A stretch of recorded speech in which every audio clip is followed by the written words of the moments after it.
Chapter 1. On the day the company went public, my wife, Victoria Westwood, in a bid to secure a footing for her newly hired old flame, demanded I hand over the core antique appraisal team for him to manage. The moment she said it, my colleagues shot me mocking glances, waiting for me to fly into a rage. But I didn't get angry. I smiled. I even took the chief appraiser's ID from my chest and hung it around Ethan Jones's neck. "I'll do you one better," I said gently. "You can be the chief appraiser. You'll be famous overnight." But no one knew that among the batch of forgeries just delivered, there was a genuine antique, worth millions of dollars. And according to industry regulations, the chief appraiser, as the person in charge, was required to destroy all forgeries on site. When the time came, all compensation for the genuine antique Ethan Jones destroyed would fall on Victoria's company. She would also be blacklisted from the industry. "Ethan, you look so handsome in that suit, and you were brilliant on camera just now. The company wouldn't have gone public so quickly without you. You've been indispensable." I watched as my wife, Victoria Westwood, patted Ethan Jones's shoulder affectionately, standing on her tiptoes to adjust his tie. The colleagues around them chimed in with their own praise. Ethan's interview today was fantastic. I never knew someone so young could have such profound insights. A talent like Ethan is destined for great things in this industry. That's right. We're all counting on you and Miss Westwood to lead the company to new heights. The air in front of the office was filled with cheerful laughter, but to me the sound was grating. I clenched the necklace in my hand. Today was supposed to be the company's IPO celebration. Our field, antique appraisal, always draws a lot of attention. To promote the company's growth, we had invited the media for a press event. I had spent the last week carefully preparing my speech, even rehearsing it several times on the way to the office this morning. But as I pulled up to the entrance, Victoria told me she'd forgotten the matching necklace for her outfit. Seeing that we had time and wanting her to look her best for the cameras, I turned the car around without a second thought to go back and get it for her. It wasn't until I saw Ethan Jones standing in front of the cameras, reciting my speech, that I understood. The forgotten necklace was just an excuse. She had even given me the wrong time for the interview. It was all a setup to give Ethan enough time to memorize my script and take my place in front of the media to help him quickly establish himself in the industry. Ethan was busy seeing off the reporters when he seemed to spot me. He covered his mouth in a theatrical gesture of surprise. "Sincere, where have you been? We were just looking for you. The reporters said they had another engagement, so the interview was moved up. You're not mad at me for stealing your thunder, are you?" He lowered his head, feigning remorse, but the look he gave me was one of undisguised triumph. Ethan was just a rookie, but he was Victoria's first love. Relying on the fact that Victoria couldn't let him go and would always back him up, he was constantly and shamelessly provoking me. The moment Victoria saw me, her expression soured. "Sincere Clark, I can tolerate your usual tardiness, but how could you be late on a day this important? Day in and day out, you can't do anything right. It would be better to just hand the antique appraisal team over to Ethan to manage. That team needs to be in the public eye frequently. With you in charge, you're bound to screw things up sooner or later and cause trouble for me." The sun beat down relentlessly. But hearing Victoria's icy words, I felt a chill run through me. I remembered years ago when Victoria said she wanted to open an antique appraisal company. For her, I gave up a stable teaching position at the university. I scrimped and saved, poured every penny I had into her dream, and navigated the treacherous waters of this industry by her side. Without me, Victoria's abilities would have never brought her this level of success. All these years, I had poured my heart and soul into the company without a single complaint. And Ethan? He had run a few errands for a couple of days, and because Victoria couldn't bear to see him so exhausted, she promoted him ahead of schedule, breaking all protocol. Ethan always managed to effortlessly take credit for my achievements. In Victoria's eyes, my sacrifices were a joke, not even worth mentioning.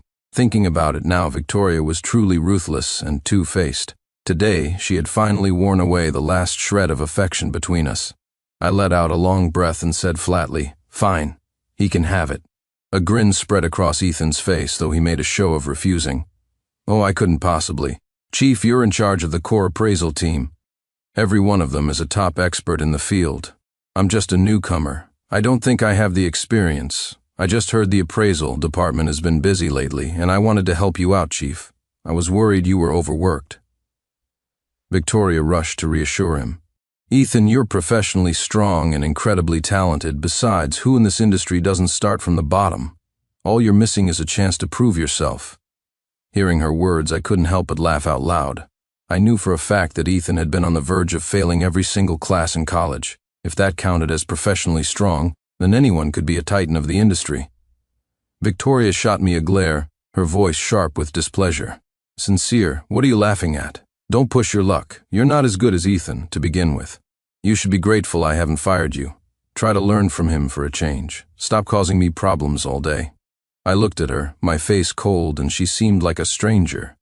Perhaps she had forgotten how she used to consult me on every single company matter, how she used to rely on me for everything. Now that the company was on the right track, she wanted to kick me to the curb. Victoria continued to drone on, her words dripping with condescension. I felt my ears growing numb. Taking a deep breath, I walked towards Ethan, ignoring the gossiping stares of our colleagues. The moment I raised my hand, even Victoria tensed up, thinking I was about to slap him, but I simply unclipped the ID from my chest and stopped in front of him. I hung the ID card around Ethan's neck. For a talent like you, I said gently, just managing the team isn't enough. I'm making you the chief appraiser. You'll be famous overnight, Chapter 2. At my words, every colleague present froze. They turned to look at me in disbelief as if I'd been possessed. After all, everyone knew how much blood and sweat I had poured into reaching the position of chief appraiser. I had even personally trained the entire appraisal team. Victoria stared at the ID card around Ethan's neck, her voice suddenly dropping. Sincere Clark, what is the meaning of this? Strange. I could have sworn I heard a trace of displeasure in her tone. I was letting Ethan get a massive, unearned promotion. Shouldn't she be happy? Paving the way for Ethan, removing every obstacle for him, wasn't that what she wanted most? Ethan took off the ID and held it out to me with a theatrical display of reluctance. Chief, are you doing this because you're angry? Giving me the chief's position? Please don't misunderstand. Vicky just wanted me to help you out for the good of the company, and I absolutely have no intention of replacing you. I can't take this. He spoke with humility, but his eyes never left the ID card in his hand. It was obvious he had no intention of giving it back, terrified I might snatch it away. I smiled benevolently and pushed his hand back. Nonsense. Why would I be angry? You wanted a chance to prove yourself, didn't you? I'm giving you that chance. Victoria gave me a suspicious look, but my face showed no sign of resentment, so she could only purse her lips and say, Ethan, just take it. It's rare for him to be so generous. At that, Ethan quickly slung the ID back around his neck and offered me a few words of feigned gratitude. He cleared his throat and said casually, Vicky, that batch of forgeries that just came in, they're scheduled to be destroyed on this afternoon's program, right? If I remember correctly, only the chief appraiser can participate in that show. The guest was supposed to be the chief. But now that he's given the position to me, what are we going to do? I smiled to myself. I knew what Ethan was getting at. He wanted to take my place on the program, to have the industry acknowledge his new status as chief, and to seize this chance for fame. But no one knew that hidden among those forgeries was a genuine antique worth millions. Many had overlooked it, but I had identified it. My original plan was to reveal my findings on the program, which would have brought even greater prestige to our company. But now, I had changed my mind. As the person in charge, the chief appraiser is responsible for destroying forgeries to maintain the integrity of the antiques market. Once Ethan destroyed a genuine piece, however, it would be a completely different story. The penalty for each destroyed artifact was 10 times its value. Victoria could look forward to going bankrupt, prompted by Ethan's reminder. Victoria shot me a dismissive glance.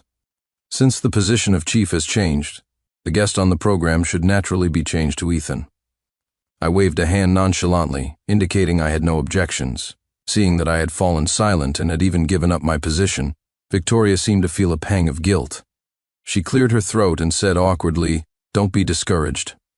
As long as you assist Ethan properly, there will still be a place for you in this company. After Ethan finishes filming, there's a company dinner tonight. You should come too. Victoria lifted her chin, as if she were bestowing some great honor upon me. She was always like that. A slap in the face, followed by a piece of candy. In the past, my schedule at the company was always packed to the brim. I never had time for things like company dinners. I had long since had enough of this disgusting charity. I let out a short, sharp laugh and looked at Victoria coldly. "I'm sorry, but it seems you haven't quite grasped the situation. I've already quit Chapter 3. Victoria stared at me, her eyes widening. After a long moment, she pointed a finger at me, her voice trembling with rage. "Sincere Clark, what is that attitude? How dare you speak to me like that? I couldn't be bothered to even look at her." I turned and walked away. I could hear her shouting behind me, but I pretended not to hear. I walked along the street, trying to clear my head and calm myself down. Without realizing it, I had wandered into the local museum. Behind the clear glass of a display case, a sky-blue roux-ware porcelain vessel sat quietly. For a moment, I was lost in a daze, my memory pulling me far away. It brought me back to the first time I met Victoria. Years ago, my professor had me working on a restoration project. I hit a snag on a particularly difficult detail and was plunged into self-doubt.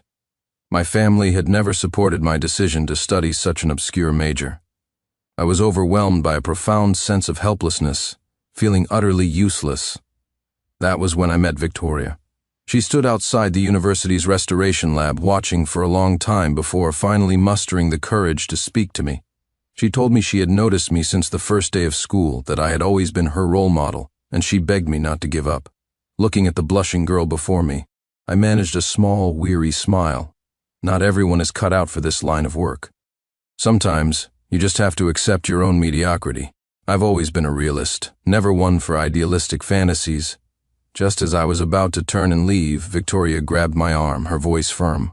"But you were the one who said that it's through our appraisal and restoration that artifacts buried in the dust of history are brought back to life.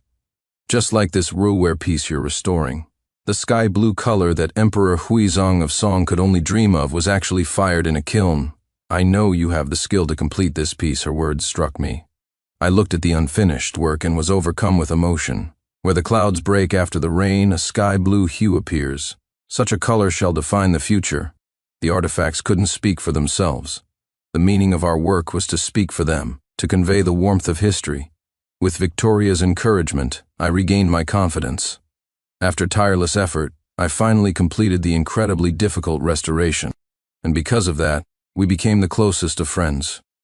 As we spent more time together day after day, I fell in love with her. But just as I was preparing to confess my feelings, Ethan Jones beat me to it. Watching them together, so happy, I could only quietly bury my emotions. As it turned out, Ethan was never serious about her, he was just playing around. After latching onto a wealthy woman, he dumped Victoria, complaining about her family's modest background. The blow was so devastating that Victoria contemplated suicide. Luckily, I was there to save her. I stayed by her side, helping her forget the past, and slowly she began to heal. After we got together, she promised me that she would only love me for the rest of her life. The company I helped her build was flourishing, and I thought we would spend the rest of our lives together. That is, until Ethan, whose career had tanked, came looking for her again. And Victoria wavered. Not only did she easily forgive the pain he had caused her, but she also allowed him to bypass the hiring process and join her company. This was a direct violation of the strict rules she herself had established for new hires. But for Ethan, she was willing to make exception after exception. Thinking about it now, I sighed deeply. Perhaps I should have understood long ago.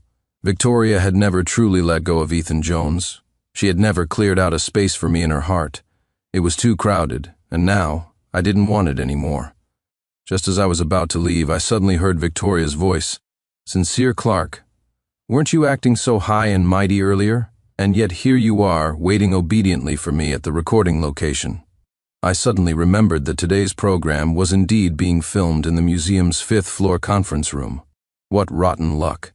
Surely she wasn't conceited enough to think I was here because I couldn't let her go. Ethan chimed in. "Vicky, the chief always comes to personally inspect the venue before events like this. He's just thinking of the company's best interests. I'm sure he knows he was wrong about what happened earlier. You should just let it go," Victoria urged impatiently. "Fine. Since Ethan is speaking up for you, you can come along. You can hand Ethan a bottle of water when he needs it." I rolled my eyes at her, speechless. "You're overthinking things. I have no intention of going with you."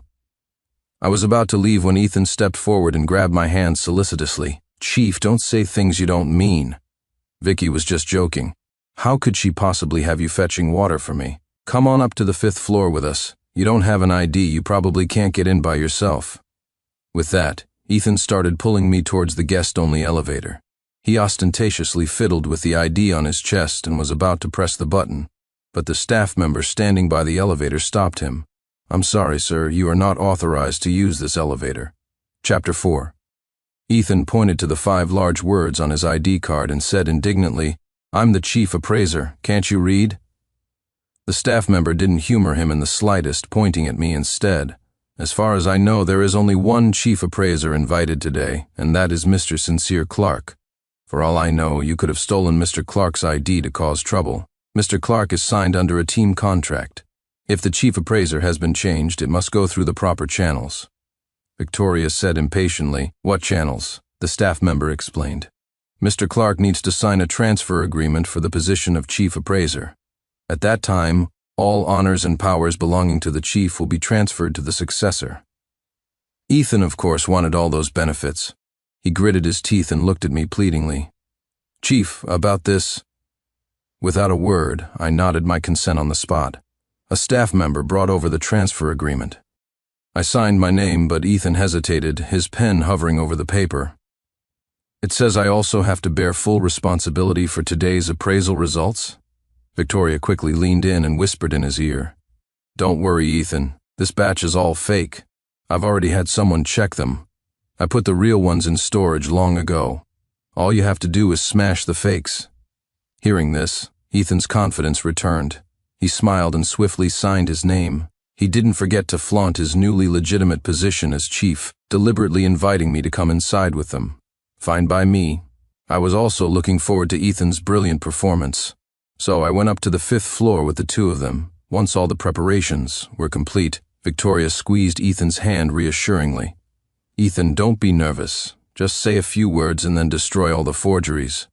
I'll be sitting in the audience. I'll be with you the whole time.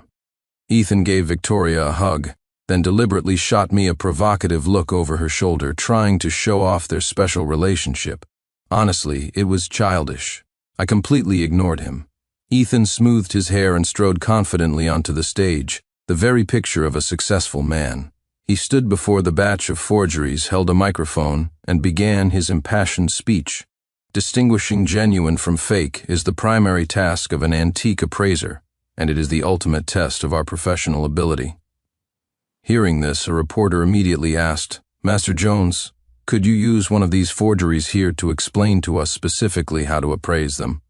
Being called Master Jones by a reporter went straight to Ethan's head. His grin stretched nearly from ear to ear.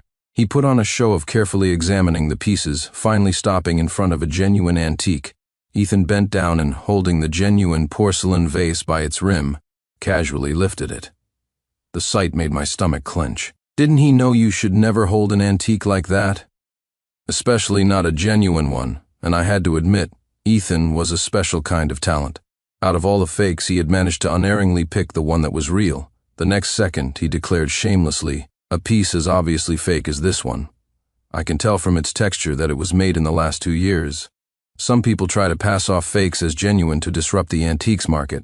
I will not allow this to happen, so today, I am going to destroy this most poorly crafted forgery. Making such a mistake in this setting was enough to ruin his reputation forever. But I couldn't just stand by and watch a precious antique be destroyed at his hands. That was a professional bottom line I had to uphold. I shot to my feet and shouted, Stop talking nonsense. The piece in your hands is clearly genuine. My outburst caused all the reporters to turn their cameras on me, and a murmur went through the audience. Wasn't that Sincere Clark who just objected? Clark has some weight in the industry. We can't just dismiss what he says. Shouldn't they reappraise this batch of antiques? Seeing the spotlight shift from Ethan to me, Victoria leaped to her feet, pointing at me and shouting, heedless of her image, Sincere Clark, are you insane? I can't believe you'd say something so ridiculous just to get attention. What kind of occasion is this for you to be making a scene? I was speechless. Victoria was as foolish as ever, completely unaware of the price she was about to pay for her actions. She still thought I was just jealous of Ethan and trying to steal his chance at fame. There were 3 genuine pieces on that stage. The one in Ethan's hand alone was conservatively valued at $30 million. Once he destroyed it, The tenfold penalty would fall on Victoria's company. The company had just gone public. With their current cash flow, they couldn't afford it even if they sold everything they owned. Moreover, a mistake of this magnitude would get them blacklisted from the entire industry.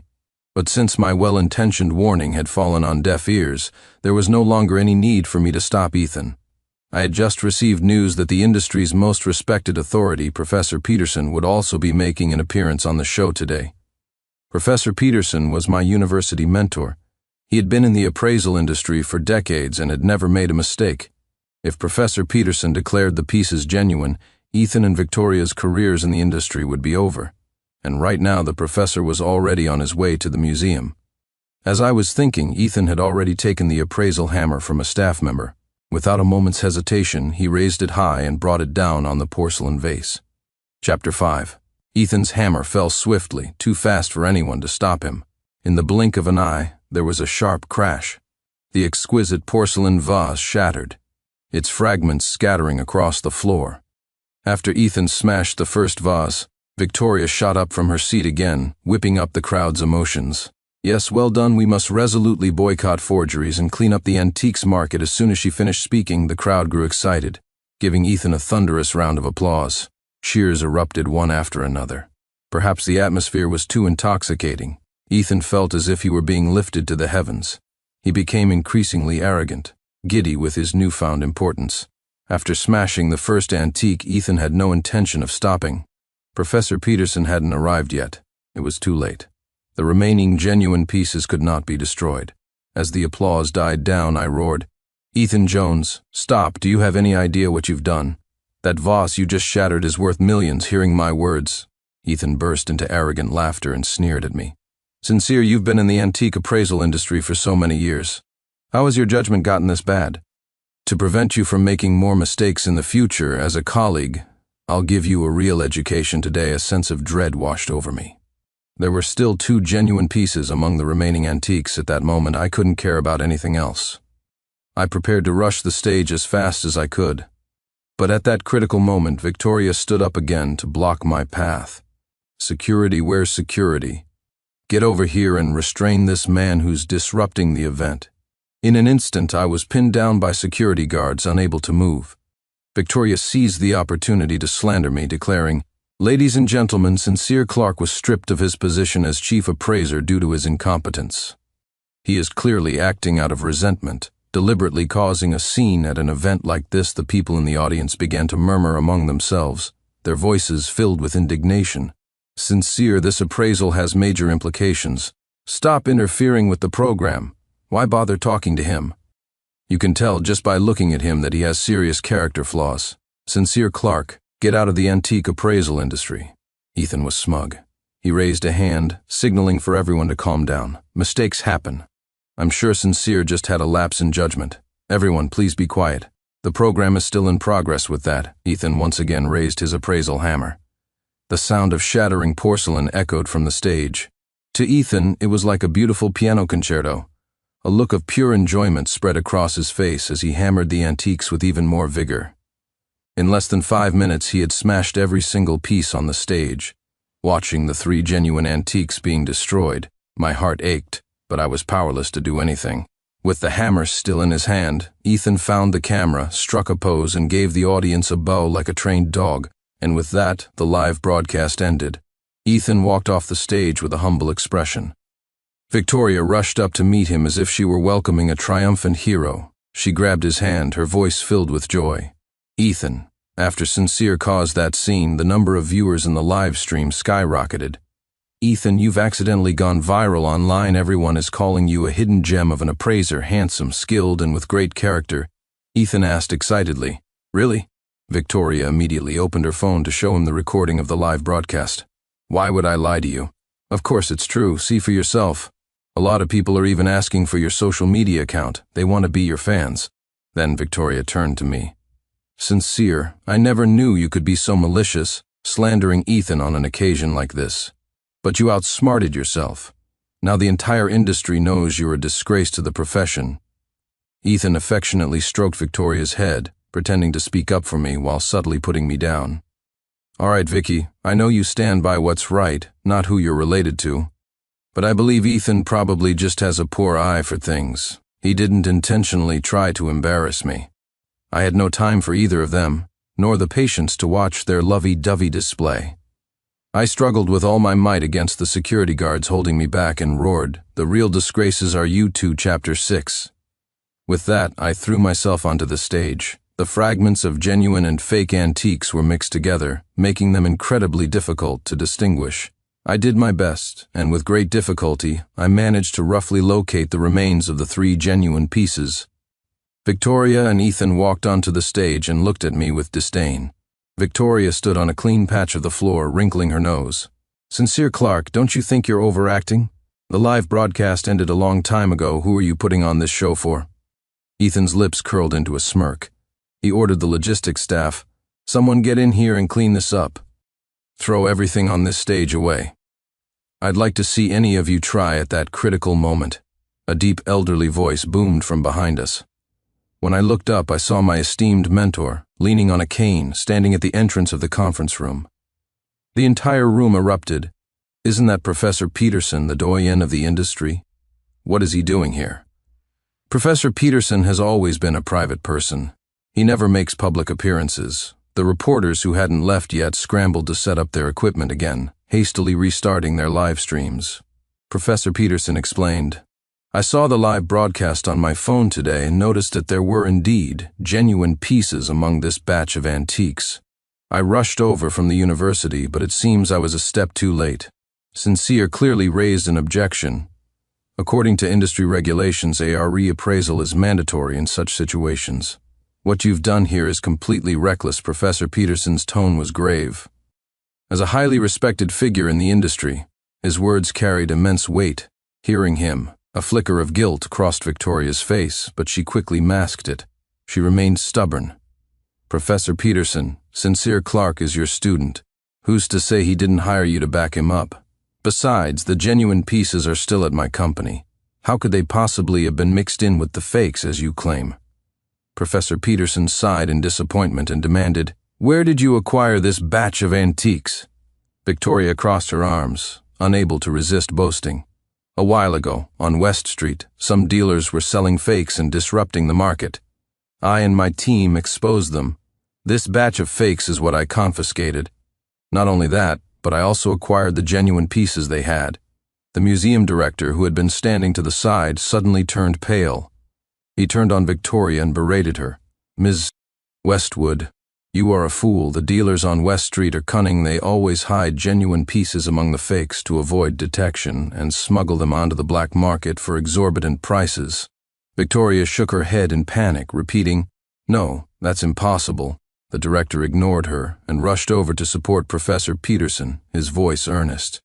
"Professor Peterson, I knew you wouldn't be mistaken. Please, come up on stage and examine the pieces. See if there's any chance of salvaging them." Leaning on the director, Professor Peterson made his way over with some difficulty. When I saw my professor standing before me, frail and in his twilight years, I couldn't hold back my emotions any longer.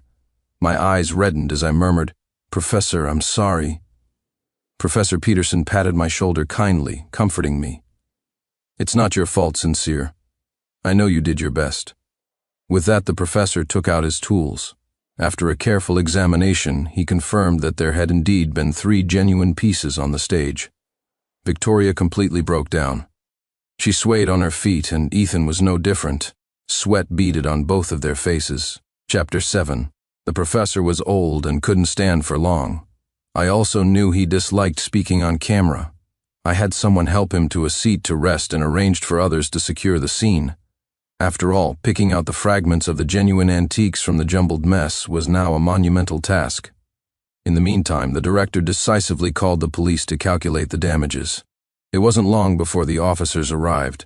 One of them stood before Victoria and stated formally, "Miss Westwood, you are suspected of destroying cultural relics. According to the law, you are required to compensate for the damages caused. The calculated amount of compensation you owe is $500 million. "What? 500 million? Victoria panicked, unable to believe her ears. A debt of $500 million was a sum she simply couldn't produce. All the money had been invested in the company's development. She probably couldn't even scrape together $1 million right now. Ethan was frantic. He grabbed Victoria's wrist, pleading for help. "Vicky, what are we going to do? I was the one who smashed those antiques. It's all going to fall on the company. I can't possibly pay for it, but Vicky, I don't want to drag you down. You should just fire me." I could see Ethan was feigning retreat to gain Victoria's sympathy. Sure enough, Victoria looked at him with pity in her eyes and chided, "Ethan, what are you saying? How could I possibly abandon you at a time like this?" Victoria then turned to me, her tone instantly becoming imperious. "Sincere Clark, you were originally the guest for this program, so you should be the one responsible." Looking at her absurd behavior, I felt nauseated. I reminded her, "Victoria Westwood, don't forget, you two were the ones who signed the transfer agreement. It's all there in black and white. You can't deny it. I'm not a fool. Why should I pay for your actions?" Victoria stomped her foot in frustration and pointed at me threateningly. "I don't care. You have to pay this $500 million. If you don't agree, I'll divorce you." When I didn't answer immediately, Victoria thought I was caving again and raised her eyebrows smugly. After all, this wasn't the first time she had used divorce to threaten me. Nearly every major argument we had was because of Ethan, and every time she would threaten divorce. Back then, I loved her more than life itself, and the word divorce filled me with a sense of crisis. I was terrified she would actually leave me, so I had no choice but to back down every time, begging for her forgiveness. But Victoria was truly a fool. Didn't she understand that doing this would only push the person who loved her further and further away? Just like now, after she had wounded me so deeply, hearing those two words stirred nothing in me. In fact, it felt like a weight being lifted. This outcome was inevitable. My expression must have been grim because Victoria assumed I was hurt. She said haughtily, "It's not that I really want to divorce you. As long as you admit to the media that this was all your—" I cut her off bluntly. "Don't say another word. I agree to the divorce. There's a printer in the 5th floor conference room. I can give you the divorce agreement right now." Victoria's eyes widened in disbelief. She opened her mouth, but no words came out for a long time. Seeing this, Ethan's eyes darted around, and he quickly tried to mediate. "You two have been married for years. Sincere, don't say things you'll regret. Even though we made a small mistake this time, you'll still need to rely on Vicky's company in the future, right? How can you abandon Vicky at a time like this?" Chapter 8.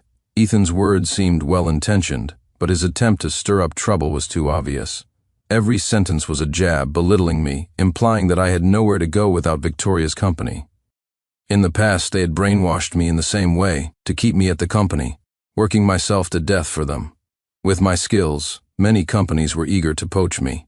Victoria was too self-righteous. She had never truly known me. Victoria's face flushed with anger. "Sincere Clark, you once said you would do anything for me, but now you don't even show half the concern for me that Ethan does. In fact, I had already had my lawyer draft the divorce papers on my way here. I transferred the file, walked over to the printer and signed my name first. I handed the divorce agreement to Victoria, my expression neutral. "Perfect. Once you sign this, you can marry the man you've been dreaming of, Ethan Jones." Victoria clutched the papers in her hand as if they were a hot potato. It was only at this moment that she realized I wasn't joking. I pressed her. "Victoria Westwood, I hope you'll sign it and give it to me soon. If you deliberately delay, I'll have to have my lawyer contact you." Victoria was about to say something more, but the police officer maintaining order at the scene walked straight over. Without a word, he snapped a pair of rose-gold handcuffs on both Victoria and Ethan. He escorted them both to the station for questioning. Because Ethan had signed the liability contract and had boasted so extravagantly during the live broadcast, he inevitably had to bear the primary responsibility. In the end, Ethan was sentenced to 5 years in prison for the crime of destroying cultural relics. Although Victoria was released, the staggering $500 million compensation debt fell entirely on her. But none of that had anything to do with me anymore. Not long after, I attended a business gala to help appraise some antiques. As soon as I entered the venue, I saw Victoria walking towards me. She had lost some weight but still carried herself with the same arrogant air. Talk about a small world. She was like a ghost I couldn't shake. I pretended not to see her, but to my surprise, Victoria walked right up to me and said provocatively, "Sincere Clark, long time no see. I bet you didn't expect this. I'm here to meet with Mr. Summers from a group to secure investment for my company. I'll be back on my feet in no time. And then I'll spend a little money to get Ethan out early." It seemed Victoria truly did love Ethan. Even at a time like this, she was still thinking about him, scheming how to get him out. But what a coincidence. The target investor she was talking about happened to be the very Mr. Summers who had hired me to appraise antiques for him. As we were speaking, Mr. Summers walked over to me, his tone friendly. "Sincere, sorry to keep you waiting. I got stuck in traffic. This antique in my possession is to be donated to the local museum. I'll need you to take a careful look at it." Seeing how polite Mr. Summers was to me, Victoria, not wanting to be outdone, forced her way into the conversation. "Oh, Mr. Summers, why didn't you say you needed an appraisal? My company has excellent appraisers too. We can do it for you for free. As long as you invest in us, Mr. Summers, we can handle all these things for you in the future." Mr. Summers let out a cold laugh and shot back. "Let you appraise it? So you can smash it with a hammer?" "Miss Westwood, everyone saw that live broadcast from the museum. The internet has a memory. You've already been blacklisted from the industry. What makes you think I would invest in you?" Mr. Summers's voice wasn't quiet. The commotion drew a crowd. As soon as people saw Victoria, they showed expressions of disgust and began to whisper. "Isn't that Victoria Westwood? The one who deliberately misidentified those artifacts and destroyed 3 of them a while back? How is she not in jail? The other one got arrested. She has to pay off the debt, so they let her out." "I see. How does a disgrace to the industry like her have the nerve to show up at a business event? She's an embarrassment to her peers." Victoria's face turned from red to white and back again, more dramatic than an opera mask change. Finally, unable to bear the humiliation, she covered her face and ran out of the venue. Mr. Summers said, "Well, Sincere, now that the irrelevant person is gone, shall we head to the VIP room?" I nodded and followed him. I patiently explained the appraisal process and unfortunately had to inform him that the antique he had was a fake. Mr. Summers nodded thoughtfully and proposed, "Sincere, your skills are truly outstanding. Why don't you come work for my company? I'm very grateful for your help this time." I smiled gently and declined his offer, telling him I had no plans to return to the business world anytime soon. Although Mr. Summers was disappointed, he saw that my mind was made up and didn't press the issue. When I walked out of the venue, I found that Victoria hadn't left. She was squatting by the entrance waiting for me. Chapter 9. When Victoria saw me, her expression was completely different from before. She softened her tone slightly and said, "Sincere Clark, please help me. If you come back to my company now, I promise the position of chief appraiser will be yours forever." I reminded her coldly, "Victoria Westwood, have you forgotten? We're already divorced. Give up on that idea. I'm not going to help you."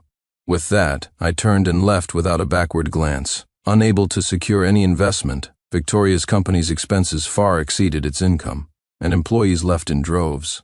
In less than a week, her company went bankrupt. During this time, I stayed home, working with Professor Peterson to restore the 3 artifacts damaged by Ethan Jones. After a painstaking effort, we finally succeeded in restoring them. This brought me great fame in the industry, and many antique appraisal companies extended offers to me. I refused them all. After donating all 3 artifacts to the local museum, I went back to see my professor and had a heart-to-heart talk with him. I felt it was time to think about my own future, to live for myself for once. I chose to return to teaching at the university, hoping to cultivate more talent for the industry. I wanted my students to know that in the world of antique appraisal, outstanding skills are far from enough. A strong moral character and a commitment to our original mission are equally important. We must protect the integrity of our profession. After half a month of peace, Victoria found me again. She must have been waiting for a long time because as soon as I left the university after work, she eagerly grabbed my hand. I was so startled by her appearance that I almost didn't recognize her. It hadn't been long since I last saw her, but the Victoria before me looked as if she had aged 10 years overnight. Weariness was etched into every part of her. If I had seen her like this in the past, my heart would have ached for her, but now I felt nothing. I just said flatly, "Victoria Westwood, if you're here to ask me to pay off your debt, you should give up now." Her eyes read. Victoria shook her head frantically. "No, Sincere, I'm not here to ask for your help. I truly know I was wrong. I've been thinking a lot these past few days, and I finally understand that you were the only one who was ever truly good to me. The person I love most has always been you. I was just too blind to see my own heart before. I'm begging you, please give me another chance." I sighed and coldly shook her hand off. It's too late, Victoria. No one waits around forever. I don't love you anymore. I've had my fill of disappointment. In an instant, Victoria burst into tears, apologizing profusely and insisting sincere, I won't give up. I'll prove my determination with my actions. You were always the one who was good to me. This time, it's my turn to put in the effort. I knew Victoria was stubborn. Once she set her mind on something, she wouldn't stop until she hit a wall. She began waiting for me outside the university every day. A woman who had never cooked in her life clumsily prepared 3 meals a day for me. She fussed over me constantly, but I ignored it all. What I never received in the past, I no longer cared for now. Victoria persisted for a month and finally gave up. She knew that when I made a decision, I never changed my mind. This time, I truly didn't want her anymore. She finally understood that she had lost her chance to win me back. One day, Victoria simply disappeared from my world. It wasn't until 3 months later that I saw the news on my phone. Crushed by debt, Victoria had gone to visit Ethan Jones in prison under the pretense of a visit. The two had an argument. The prison guards couldn't intervene in time. Ethan died at Victoria's hands, and in the end, Victoria took her own life. Seeing the news, I was calmer than I expected. The memories of her seemed so distant now.